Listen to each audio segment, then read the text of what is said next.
కాదు యూట్యూబర్ ఎవరో రేప్ కేసులో దొరికారట ఈరోజు. కాదు ఎంతమంది దొరుకుతారా యూట్యూబర్లు, సినిమా యాక్టర్లు, రాజకీయ నాయకులు రేప్ కేసు లేదా ఏదో అక్రమ సంబంధం కేసు. మీకు ఎన్ని మేరకు క్యా బోల్తారా తెలుగు వాళ్ళలో ఆటగాడు బోల్తే.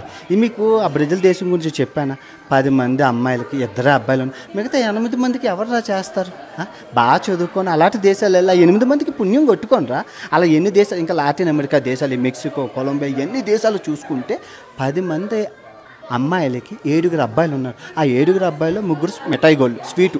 మిగతా వాళ్ళందరికీ ఎవరు అసలు అసలు బాగా చదువుకొని బాగా సెటిల్ అయ్యి విదేశాలు వచ్చి పుణ్యం కొట్టుకోనరా.